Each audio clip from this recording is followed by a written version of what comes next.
Biden, e esse é outro que não surpreende. As decisões que já se imaginava que ele tomaria, e algumas péssimas, ele já começou a tomar na primeira semana. E o engenheiro José Gaspar Alves Lima, do Socorro ele está dizendo aqui, porque ele se divertiu com o termo draconiana, né? É lá do Drácon, legislador de Atenas, né? É que você tem N, desde sanguinário, os espanhóis, por exemplo, se referem a algo draconiano como sanguinário, então, mas até leis excessivamente rigorosas, rígidas, né? Muitas vezes injustas. Mas no caso dele é porque ele adotou medidas duríssimas, né? Eram tempos ali de praticamente dar assim como Solon, né? Dar um caminho estatutário, jurídico para a grande cidade de Atenas. Bom, a gente começa essa prosa aqui com Dilma Rousseff e Jair Bolsonaro. Até porque nós tivemos, neste fim de semana, algumas carreatas, né, que ocorreram em muitas cidades brasileiras. E além daquelas manifestações de partidos como o PT, como o PDT, principalmente na figura de Ciro Gomes, né? E o PT, com posição oficial de sua presidente, a Gleisi Hoffmann, e também os partidos que orbitam ali, esses maiores, como o PCdoB, PSOL, etc. Mas o fato é que eles já tinham uma posição aí de que a condução do governo federal no combate à pandemia era passível de um movimento pelo impeachment do presidente da República.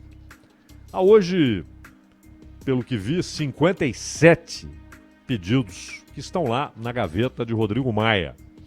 E ele disse que nem vai arquivar, nem vai mandar para os deputados, nem vai colocar em votação, não vai iniciar o longo processo. Ele simplesmente vai esperar que o seu sucessor o faça.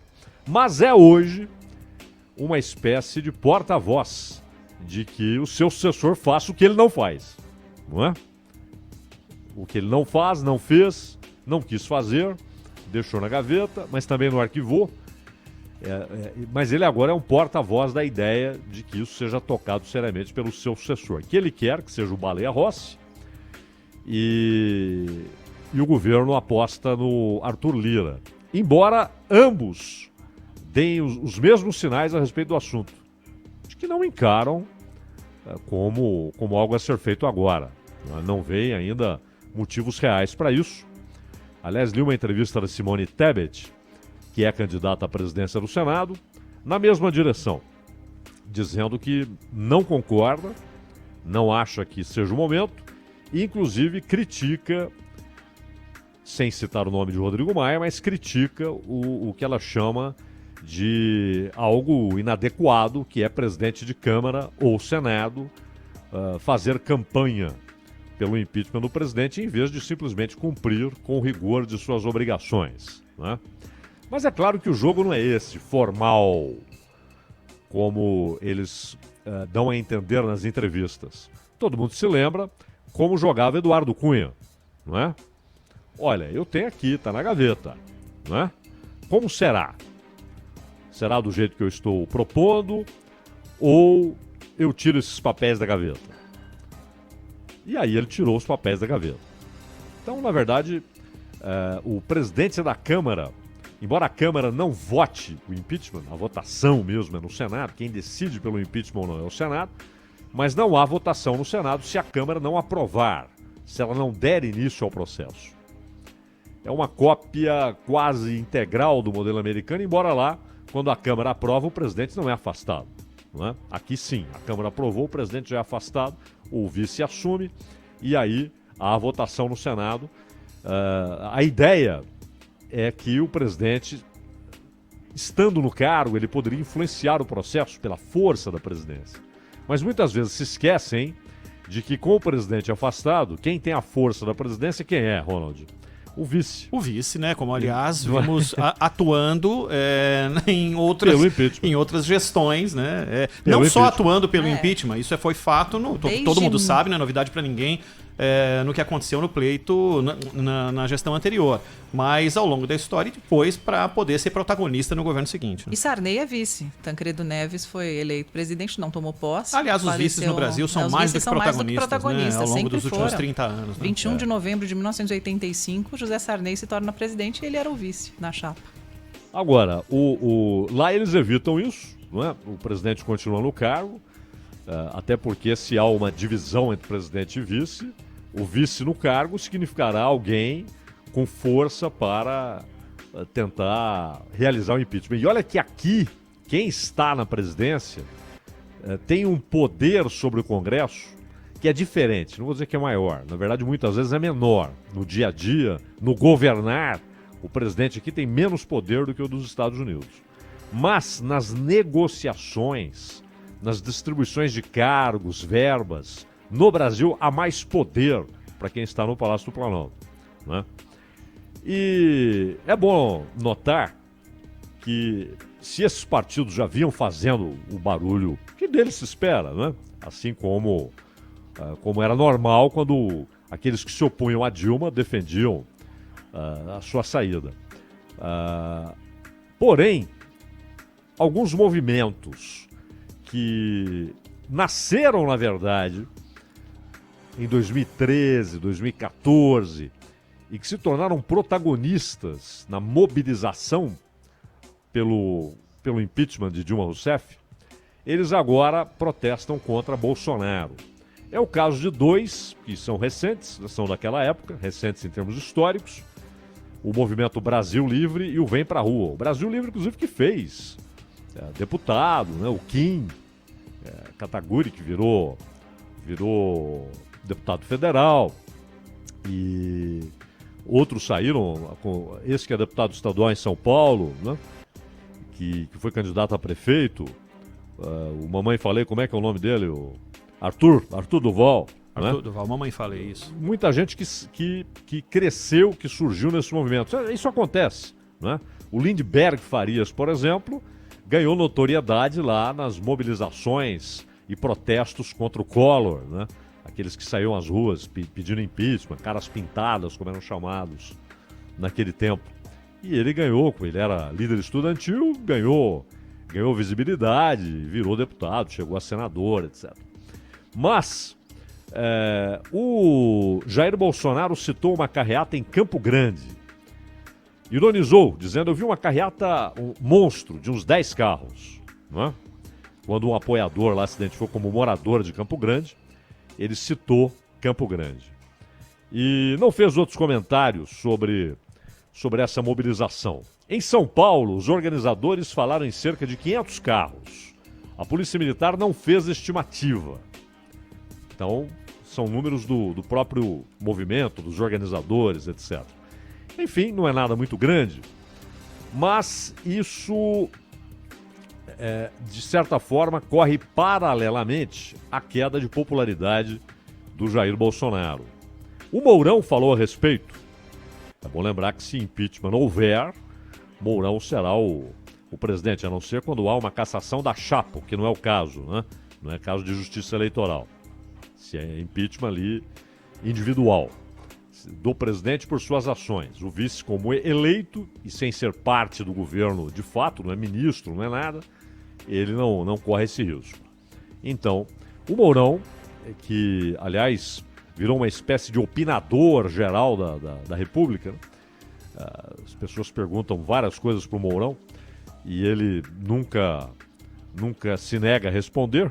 E ele disse que o que aconteceu em Manaus e também esses problemas da vacina, etc., acabaram afetando a popularidade do Bolsonaro. É algo reversível? Sim, é algo reversível. Mas também há uma crise econômica. Há uma crise econômica e essa costuma ser decisiva. Quem decide... Porque o impeachment ele precisa de duas pernas, né? A jurídica, ou seja, é preciso apontar um crime passível de punição com a perda do cargo. É necessário que haja um crime estabelecido juridicamente e previsto na Constituição. A Constituição determinando que aquele crime pode levar à perda do cargo. E a perda dos direitos políticos. Essa parte o Lewandowski não gosta. Ou não gostava, depende da circunstância. Porém, há a parte política. E essa é decisiva. E a gente falou que o Brasil copia várias instituições americanas, né, a maneira como as coisas funcionam, tanto em relação à Corte Suprema, quanto em relação à relação Congresso-Executivo. E lá, por exemplo, o Bill Clinton, havia uma razão claríssima para o seu impeachment. Ele mentiu para o Congresso americano. Não era o problema de Levinsky, mas a mentira. Não é? Não era o caso Levinsky. Inclusive, na época, comentários aleatórios e simplórios. Que moralismo. Não.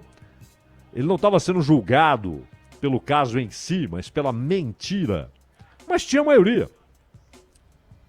E por isso ficou no cargo. Trump escapou por quê? Pelo menos a primeira vez, agora a segunda. A primeira vez porque tinha maioria.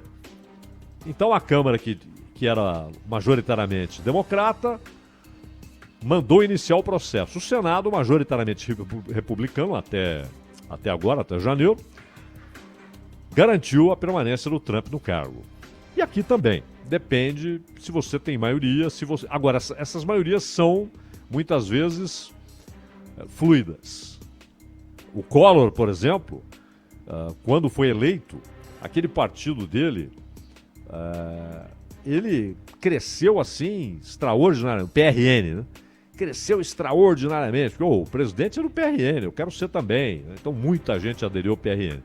Quando ele começou a cair em desgraça e o impeachment se aproximando, muita gente caiu fora a ponto de que o partido desapareceu, praticamente junto com o Collor, né? Que tecnicamente nem sofreu impeachment, porque renunciou pouco antes. Mas houve o julgamento foi encerrado com a aprovação do impeachment. Se ele não renuncia, ele seria afastado do cargo. Mas, no caso da Dilma, a Dilma tinha maioria até 2 anos antes, uma maioria folgada, né?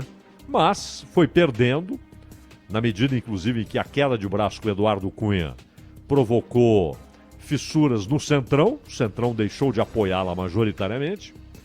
E depois disso, quando as pessoas começaram a receber acenos, promessas, se o impeachment fosse aprovado, muita gente pulou do barco, inclusive ministro da Dilma. Mas aí já é calhordice, né? Quer dizer, o sujeito, ele se licencia para ir lá votar. Ele é ministro. Aí ele vai lá e vota pelo impeachment. Ora, saísse antes. Olha, eu acho que o seu governo cometeu crime, eu não quero participar disso, e tô indo embora. Brasil não é para amadores, né, Zaidan? Não. Essa acho que não tem precedentes, né? Mesmo. É uma coisa canalha, né? Porque só para profissional. O sujeito podia olhar e falar assim, não, eu acho que o impeachment tem a ver, o governo cometeu crime, eu tô saindo fora, não quero mais ser ministro, vou votar pelo impeachment lá no Congresso, né? Mas não. O sujeito está no governo, é ministro e sai para votar pelo impeachment, não é? E Júlio César soube o que é isso no Senado romano, a traição. Agora, havia uma base jurídica? Havia. Mas o que derrubou a Dilma foi a perda da base política e os acenos para que votassem pelo impeachment. Agora a mesma coisa. O caso que pode pegar é o da Pfizer. Porque há muita coisa, fez isso, não sei o quê, e falou isso, falou aquilo, né, flertou com aquilo outro. Isso aí não é base jurídica para impeachment. O caso Pfizer é um caso complicado para o governo, porque a empresa disse que enviou uma carta de intenção para a venda de 70 milhões de doses de vacina ao Brasil. E no sábado, o Ministério da Saúde, em nota, afirmou que um acordo com a empresa causaria frustração em todos os brasileiros. Coisa subjetiva, né? Tem que ser objetivo. Olha, eles ofereceram tantas doses, disseram que poderiam entregar em tanto tempo. Nós vimos que seria um negócio ruim para o Brasil, não resolveria o problema, né? As condições impostas pela Pfizer não eram boas. O Brasil tinha alternativas, como tem, e por isso entendemos que não era o caso de fechar com a Pfizer. Essa é uma resposta. Agora, causaria frustração? É uma coisa assim, intangível, né? Abstrata. E a Pfizer procurou o governo, não houve avanços. O presidente da Pfizer no Brasil, Carlos Murilo, disse que seria possível, isso falei em dezembro, começar a vacinação quase imediatamente, depois de um registro emergencial da Anvisa. Havia pelo menos 2 milhões de doses, parece, poderiam ser entregues, e talvez em janeiro, mas que eles poderiam entregar já em dezembro uma quantidade expressiva. Em reunião com deputados, reunião virtual, é óbvio, ele chegou a se comprometer com a entrega das doses até os pontos de vacinação a serem definidos pelo governo. Aquela história de, nossa, mas tem de manter uma temperatura baixíssima, né, do Ártico, e não é possível. Então, a empresa entrega lá. Entrega no local de vacinação. Se assim, pontos de vacinação foi a expressão usada por ele. Não vamos nos limitar ao desembarque no aeroporto. O Ministério da Saúde afirmou que doses da Pfizer seriam mais uma conquista de marketing.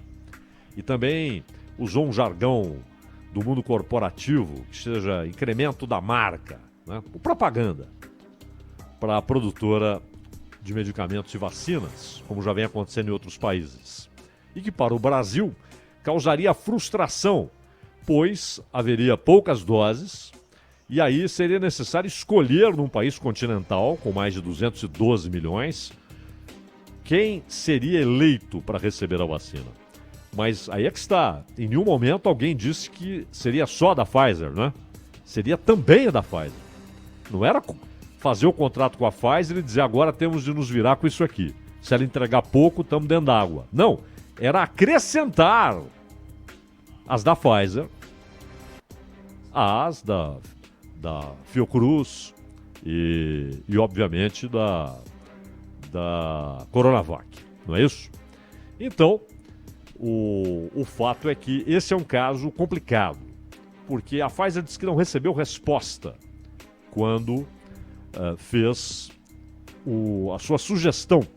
E é claro, quando você abre uma negociação, você não tem de aceitar inicialmente, desde de cara, os termos apresentados. Não, peraí, nós queremos, mas vamos negociar, né?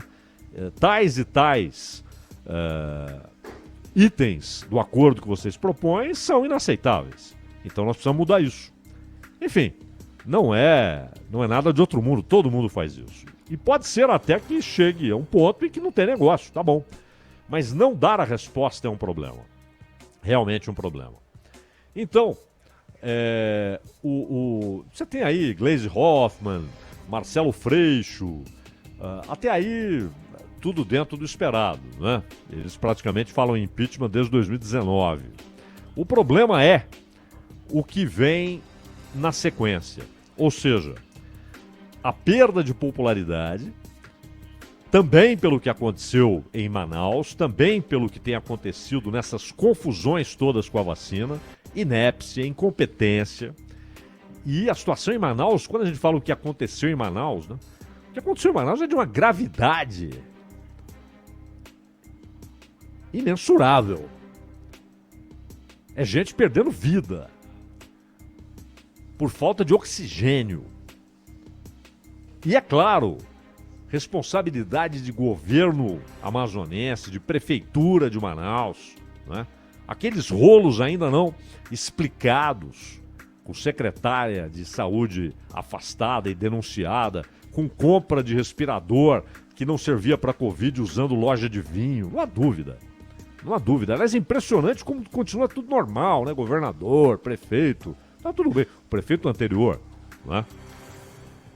O prefeito anterior, porque o outro tomou posse há 25 dias.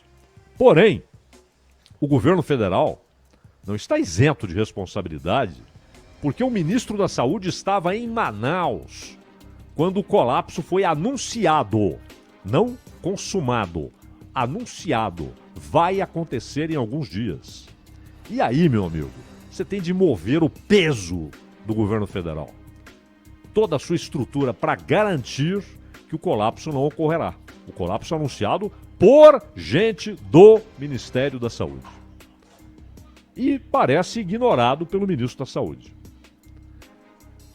Junto com isso vem o fim do auxílio emergencial, a crise econômica, o desemprego e a perda de tempo com coisas infantis, né? E as coisas vão se somando, é aquele momento em que as coisas vão sendo acrescentadas. Vem o caso Flávio Bolsonaro, né? Esse desespero para empurrar o caso o máximo possível com a barriga. E entra o aspecto político. Quem decide impeachment no Brasil é o Centrão, porque tem voto, não é? Essa figura abstrata do Centrão não é uma coligação ou uma coalizão formal, mas é informal, que na verdade aparece em alguns casos, em algumas circunstâncias, em outras eles se dividem, com pautas diferentes, interesses diferentes, mas muitas vezes se unem em momentos cruciais e decidem, como decidiram em 2016. Eles decidem. Isso é muito problemático também porque quem decide passa a ter a faca. E muitas vezes essa faca é colocada no pescoço do governo. Eu tenho nas minhas mãos o poder de decisão. Mas não chegou essa hora, não é? Não chegou essa hora. Até porque o parlamento não está funcionando e tal. Em fevereiro eles vão retomar a negociação. E aí a importância de quem preside Câmara, quem preside Senado, para decidir se o troço sai da gaveta ou não sai. Que haverá faca no pescoço, haverá. Que haverá pressão, haverá. Que haverá tentativa de barganhar pesado, haverá. Não é? Essa é a nossa história política em vários momentos. Em vários momentos. Então, enquanto isso, a Dilma Rousseff resolveu soltar uma nota contra a Miriam Leitão. Porque a Miriam Leitão escreveu um artigo defendendo o impeachment. Porém, dizendo que se o impeachment não ocorrer, que de certa forma será necessária a mudança da leitura do que ocorreu em 2016.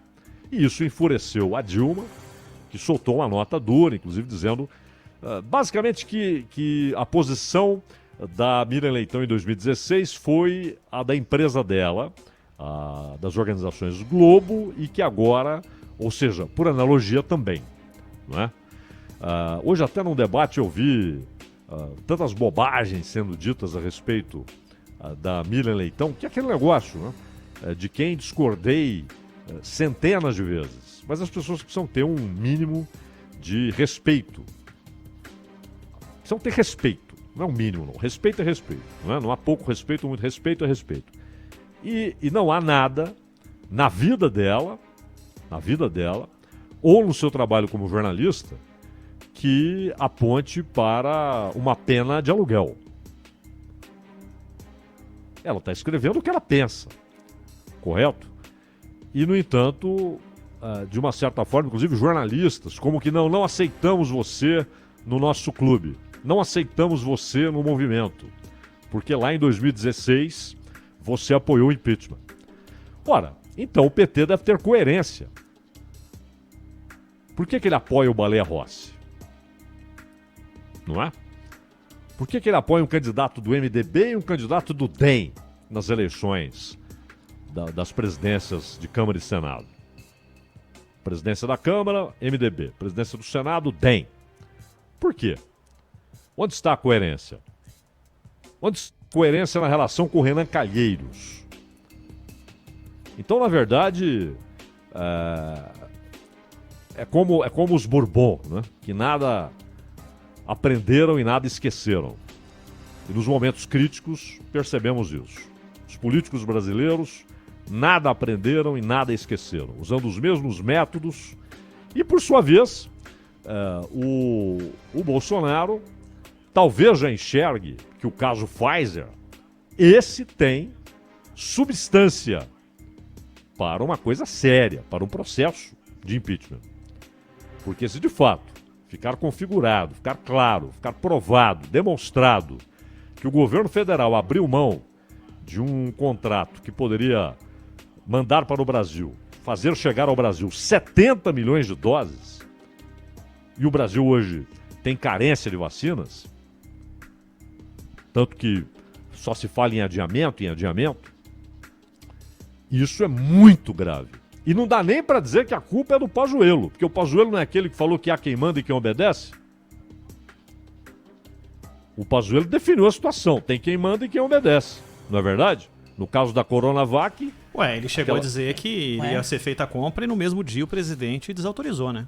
E ele manda falou quem que pode, obedece quem tem juízo, segundo não é ele. verdade? Verdade. Não é verdade? Ou seja, não dá nem para dizer que é o Pazuello, porque o Pazuello já deixou claro que ele cumpre ordens, não é? Então, esse é um caso com substância. Agora, depende de se provar que não foi inépcia, que não foi incompetência, mas que foi dolo. E isso é dificílimo. Mas, sobretudo, depende do ambiente político, né? E, mais uma vez, assim que as coisas andarem ou não andarem, a faca e o queijo estarão com o Centrão, esse fenômeno tupiniquim.